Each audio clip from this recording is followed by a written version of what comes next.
할렐루야. 이 시간 여러분 모두에게 하나님의 큰 은혜가 임하시기를 주의 이름으로 축원합니다. 16년 전 대학생들을 이끌고 인도 단기 선교를 갔을 때 일입니다. 첸나이 공항에 내리자마자 제 코를 자극한 것이 있었는데 그거는 아주 지독한 카레 냄새였다고 해요. 카레 냄새였습니다. 이것은 저에게 하나의 큰 문화적 충격이었습니다.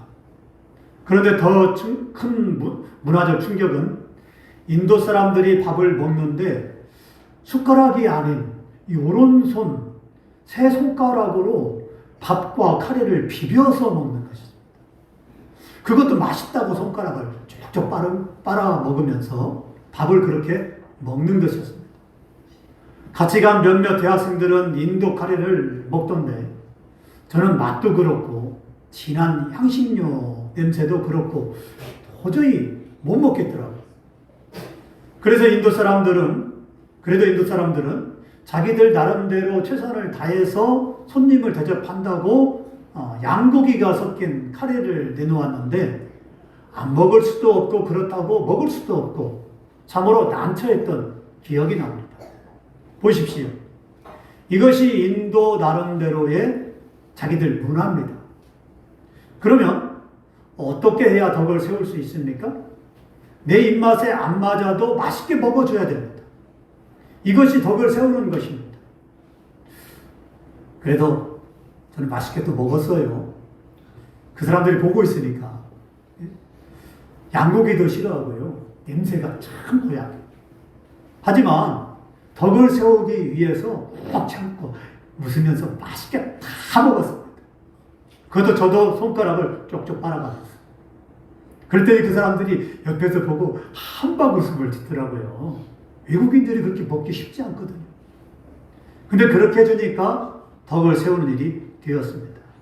어떤 일에 대해서 덕을 세운다는 것은 참으로 어려운 일이에요. 그러나 어떤 일이든 서로 덕을 세우는 것이 믿는 우리가 해야 될 일입니다. 특히 교회 안에서는 더더욱 서로의 덕을 세워줘야 됩니다. 본문은 서로 덕을 세우라라는 제목의 말씀이에요. 지난 시간 우리는 교회 안에서 형제를 비판하지 말라는 그런 말씀을 들었습니다. 이 시간에는 교회 안에서 서로 덕을 세우려면 어떻게 해야 되느냐에 대해서 말씀을 나누며 은혜를 받고자 합니다. 본문 13절 말씀하십시다. 그런즉 우리가 다시는 서로 비판하지 말고 도리어 부딪힐 것이나 거칠 것을 형제 앞에 두지 아니하도록 주의하라. 여기서 부딪힐 것과 거칠 것은 무엇을 말하는 것일까요? 부딪히는 것과 거칠 것은 장애물을 말합니다.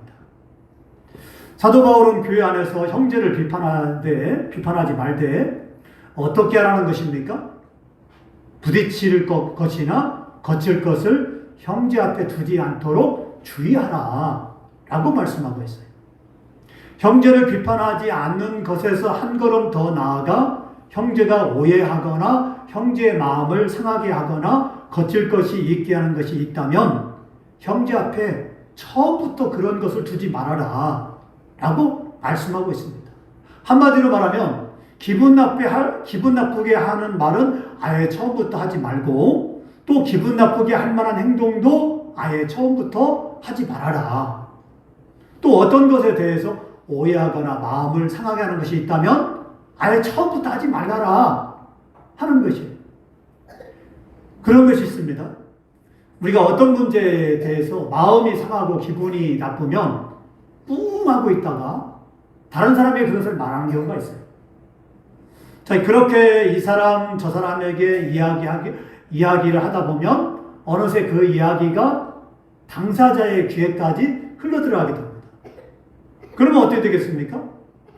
말하는 나는 별 이야기가 아닌 것이라고 생각할지 모르지만 듣는 당사자는 상당히 기분 나쁘고 마음이 상할 수 있습니다. 이것이 바로 덕을 세우지 못하는 거예요.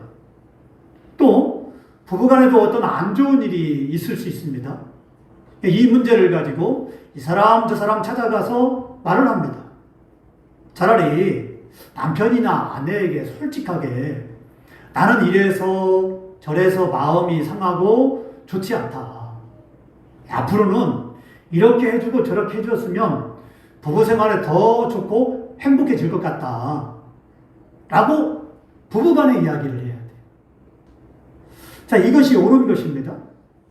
그런데 이렇게 하지 않고 상대방이 내 기분 몰라준다고 꼭 기분 나쁜 소리만 골라서 퉁명스럽게 말합니다. 이렇게 하고 가정이 평안하기를 바라고 상대방이 나를 사랑해 주기를 바란다면 이것은 덕을 세우는 것이 아니에요. 누구에게나 약점이 있습니다. 누구에게나 부족한 점이 있죠. 그러나 그것을 건드리면 터집니다. 그렇기 때문에 때로는 참아주고 이해해주고 비껴가야 돼요. 거치면 안 됩니다. 부딪히면 안 돼요. 우리가 그렇잖아요. 어떤 이야기를 할 때 부부간에 가장 많은 이야기가 당신은 왜 이렇게 이게 안 좋아? 아니 내가 이걸 고치라고 몇 번이나 얘기했나? 이렇게 이야기를 합니다. 그래서 이야기할 때 꼭 기분 나쁜 거, 단점, 허물 그런 이야기를 많이 해요. 그래서 그렇게 하다 보면은 부부싸움으로 와전이 되죠. 서로 고함을 지르게 되고 싸우게 되고 다투게 되고 그렇게 할 수밖에 없어요. 왜? 기분 나쁘니까. 그 약점을 건드렸잖아요. 그 약점을 건드리다 못해 약점을 이렇게 어떻게 합니까? 상처를 우리가 건드리기만 해도 상처가 난 거는 아프잖아요. 근데 그 상처를 이제는 아물려고 하는데 딱쟁이를 딱 떼보세요. 피가 나잖아요. 그런 것처럼 우리가 마찬가지입니다. 이렇게 우리가 건드리게 되면 그래서 이제는 그런 말 때문에 그런 행동 때문에 싸울 수밖에 없더라 이 말이죠. 그걸 어떻게 되느냐? 그러면 건드리지 말아야 돼요. 그 약점을 들추지 말아야 돼요. 아무리 내가 마음이 상하고 기분 나쁘다 할지라도 그렇게 해야만 됩니다. 자, 그것을 이제 교회에 적용해 보십시다. 택한 백성들끼리 교회 안에서 그런 일이 똑같이 있다 이 말이죠. 부부간의 관계처럼 우리도 똑같아요. 예? 그렇기 때문에 어떻게 보면은 이제는 우리가 대할 때 이제는 마음이 상하게 되고 기분 나쁘게 되면 우리도 똑같이 마찬가지로 퉁명스럽게 이야기가 될 수 있어요. 예? 그래서 이제는 그렇게 약점을 들춰내고 그렇게 또 이제는 상처를 들춰내고 하다 보면은 교회 안에서 성도들 간에 싸울 수 있다는 말이죠. 그렇게 되면 어떻게 되겠습니까? 교회 덕이 무너지게 되는 것이죠. 사도 바울은 그렇게 하지 말아요. 그래서 부부간에 애를 들 수밖에 없었고 어떤 문제에 대해서 그렇게 상대방에게 이야기를 하지 말라는 거예요. 무조건 사랑한다고 다 사랑이 아닙니다. 사랑에도 기술이 필요합니다. 내 입장에서 사랑한다고 상대방도 좋을 것이라고 생각한다면 그건 큰 오산이에요. 그럼 상대방은 어떻게 해야 될까요? 사랑은 어떻게 해야 될까요? 사랑에는 세 가지 원리가 있어요. 첫째, 사랑하면 믿어줘야 됩니다. 그렇습니다. 사랑은 믿어주는 것이에요. 믿음을 줘서 믿는 것이 아니라 사랑하기 때문에 믿음을 주는 거예요. 믿음을 줘서 믿는 것은 이미 사랑이 아니에요. 사랑은 상대방이 믿음을 주니까 믿는 것이 아니라 상대방을 사랑하니까 믿어주는 거예요. 실제 상대방을 사랑하면 믿어지게 됩니다. 상대방이 무슨 말을 한다 할지라도 믿어지게 되고요. 상대방이 무슨 행동을 한다 할지라도 믿어지게 돼요. 왜? 사랑하기 때문에. 두 번째, 사랑하면 이해가 됩니다. 어떤 것이라도 이해가 됩니다. 그래, 저렇게 말과 행동할 때 다 이유가 있겠지라고 이해가 됩니다. 왜? 사랑하기 때문에. 그러나 사랑하지 않으면 도저히 이해가 되지 않아요. 우리가 그렇잖아요. 이 신혼 때는요, 서로 좋기 때문에 어떤 말을 하더라도요, 그 말이 상처가 안 돼요. 나에게 단점을 심지어 이야기한다 할지라도 상처가 되지 않아요. 근데 5년 지나가, 3년 지나가, 5년 지나가, 10년 지나가, 이렇게 10년 차, 3년 차, 5년 차, 10년 차, 20년 차 돼보세요. 이게. 그러면요, 달라져요. 이게. 왜 그럴까요? 처음에 결혼했을 때 그 사랑을 잊어버려요. 정말 저 사람의 앞모습도 예쁘지만 뒷모습도 예뻐야 돼. 남편의 모습도 아내의 모습도 앞모습도 멋지고 예쁘고 그러잖아요. 그러니까 신혼초에는 서로 어떻게 해요? 아껴주고 사랑하고, 그리고 음식을 먹을 때 서로 얼굴만 봐도 웃고 서로 굉장히 아껴주죠. 남편이 아내가 설거지를 하게 되면 내가 할게. 설거지도 막 합니다. 뭐 치우려고 하면 내가 할게. 치워집니다. 쓰레기 봉투 버리라고 하면 그래. 버리고 옵니다. 기분 좋게 하죠. 근데 이제는 3년 지나고 5년 지나고 10년 지나면 그게 없어지더라 이 말이죠. 그리고 이제는 어떻게 합니까? 앞모습이 이제는 예뻤을 때 하지만 이제는 뒷모습도 예뻤는데 뒷모습이 이제는 싫어질 때가 되죠. 왜 그럴까요? 신혼초에 사랑을 잃어버렸어요. 신혼초에 사랑을 잃어버리면 앞모습도 믿고 뒷모습도 믿게 버려요. 그냥 말하는 것 자체가 싫어. 행동하는 것 자체가 그냥 싫은 거야. 왜? 사랑이 없잖아요. 그러나 그 사랑을 회복하게 되면 앞모습도 다시 이쁘게 되고 뒷모습도 이쁘게 돼요. 그리고 말하는 것도 이쁘고 행동하는 것도 이쁠 수밖에 없어요. 그게 언제냐? 나중에 나이가 많이 먹었고 이제는 늙었을 때, 그때는 어떤 마음으로 살아갑니까? 의리로 살아갑니다. 그리고 불쌍해요. 이제 아내가 아프고 아이고 허리야, 아이고 다리야, 아픈 거예요. 남편도 역시 마찬가지죠. 젊었을 때 열심히 일한 훈장으로 이제는 아픈 것이 많이 생기게 되죠. 그러면 측은해져요. 자, 이렇게 되면은 그런 사랑이, 측은적인 사랑이 이제 생기게 되죠. 그런 사랑보다도 우리는 진짜 사랑을 가져야 돼요. 자, 이렇게 사랑하지 않으면요, 상대방에 대해서 도저히 이해가 가지 않아요. 왜 저런 말을 하는지, 왜 저런 행동을 하는지 도저히 이해가 가지 않습니다. 그렇기 때문에 다툴 수밖에 없어요. 세 번째, 사랑하면 기다려줘야 됩니다. 지금은 마음에 안 들더라도 기다려야 됩니다. 참아주고 인내하면서 기다려주는 것이 바로 사랑이에요. 그래서 사람은 오래 참는 것. 사랑하면 얼마든지 참고 기다릴 수 있습니다. 사랑하면 몇 년이 아니라 몇십 년이라도 기다릴 수 있습니다. 사랑하면 죽을 때까지 기다릴 수 있어요. 우리가 그러잖아요. 어떤 소설이라든가 이야기책 보면요. 이 사랑하는 사람이 이제는 멀리 외국에 갔는데 안 돌아와요. 그러니까 또 사랑하는 사람이 전쟁터에 갔는데 안 돌아오는 거예요. 죽은 것이죠. 근데 그 사랑하는 여자나 아내가 그 남편이 돌아올 때까지 기다리는 거예요.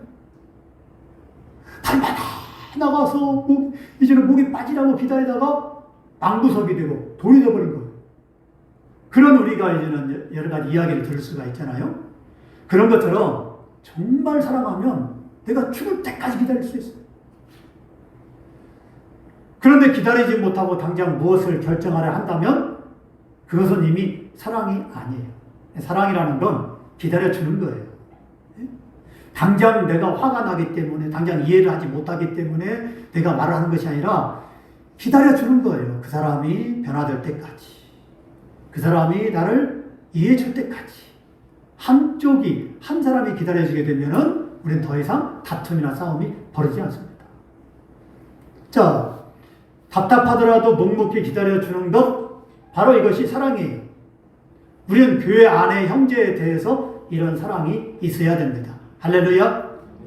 앞서 사도 바울은 음식을 먹는 자는 먹지 않는 자를 없이 여기지 말고 먹지 않는 자는 먹는 자를 비판하지 말라고 그랬어요. 그렇기 때문에 로마 교회도 고린도 교회도 왜 저 사람은 우상제물을 저렇게 먹을까? 이해가 되지 않아 도저히. 아니 저렇게 믿음이 없을까? 아니 저렇게 한 사람에게 시험을 줄까? 하면서 못 기다리는 거예요. 그러면서 막 비판합니다. 나중에는 그것이 와전돼가지고 서로 싸우게 됩니다. 다투게 돼요. 교회 안에서. 그리고 어떻게 되겠습니까? 교회가 난리가 난 거죠. 바로 그렇습니다. 지금 이 말씀은 뭐냐? 우상재단에 이제는 고기가 받쳐졌다가 시장에 나온 고기를 신앙 차원에서 먹느냐 마느냐 하는 문제예요. 이 문제를 가지고 사도 바울은 스스로 속된 것이 없다라고 말합니다. 어떤 음식은 거룩하고 어떤 음식은 거룩하지 않고 어떤 음식은 깨끗하고 어떤 음식은 더럽다라고 말할 수 없다는 거예요. 속되게 먹는 사람에게는 속되고 감사함으로 먹는 사람에게는 유익하다라고 말하고 있습니다. 그러나 사도 바울은 형제를 사랑한다면 그 음식으로 시험에 들게 하지 말아라. 보면 15절 말씀 보십시다. 만일 음식으로 말미암아 내 형제가 근심하게 되면 이는 내가 사랑으로 행하지 아니하니라. 그리스도께서 대신하여 죽으신 형제를 내 음식으로 망하게 하지 말라 그랬습니다. 자, 이 말씀은 나로 인해서 형제가 근심하게 되면 그것은 나에게 사랑이 없음을 입증하는 것이 된다는 말씀이에요. 여기서 근심이란 상처를 입다라는 말이에요. 음식에 관한 문제로 상처를 입는다는 것을 말합니다. 만일 나로 인해서 교회 안에 형제가 근심하게 된다면 그것은 내가 일으킨 문제예요. 나로 인해 그 형제가 시험에 들어서 그 마음속에서 하나님의 나라의 기쁨이 사라진 것입니다.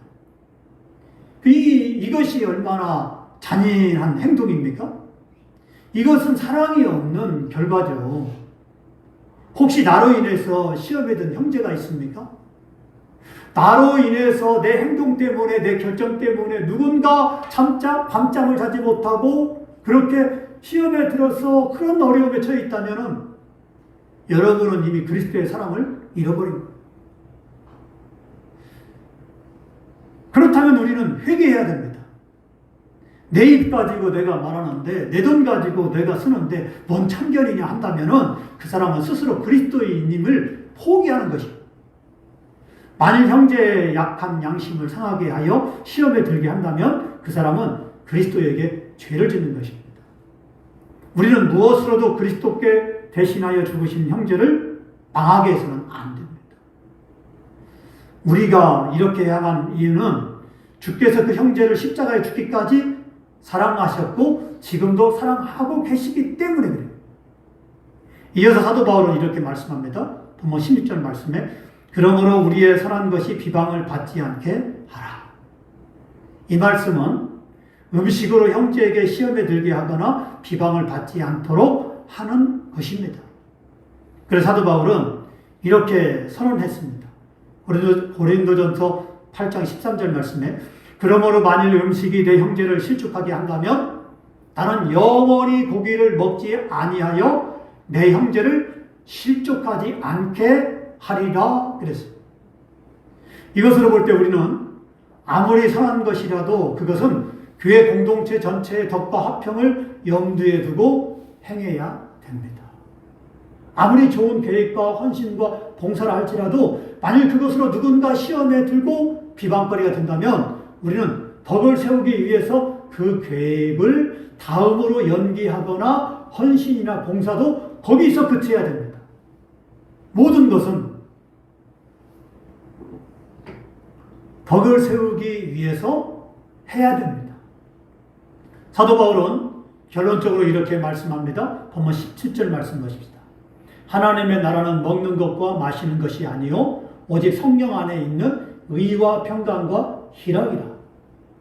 교회에서든 세상에서든 어느 곳이든 의와 평강이 있어야 하나님의 나라가 됩니다.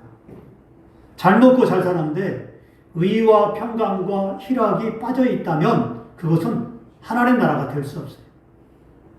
여러분의 마음에 하나님의 의와 평강과 기쁨, 하나님의 나라의 희락이 빠져 있다면 바로 여러분의 나라에는 하나님의 나라가 임하지 못한 거예요. 아무리 세상적으로 괴롭고 힘든 일이 있다 할지라도 하나님의 의, 평강, 그리고 우리 마음 안에 희락이 있다면 이미 하나님의 나라가 지배하고 있는 거예요. 그렇기 때문에 세상이 우리를 이길 수 없고 문제가 우리를 이길 수 없어요. 어떤 문제가 와도 그 사람은 문제를 이겨낼 수 있어요. 왜? 하나님의 나라가 내 마음에 와 있기 때문에. 가령 우리가 봉사를 합니다. 그러면 나도 기쁘고 남도 기쁘고 하나님께 영광이 돼야 돼요.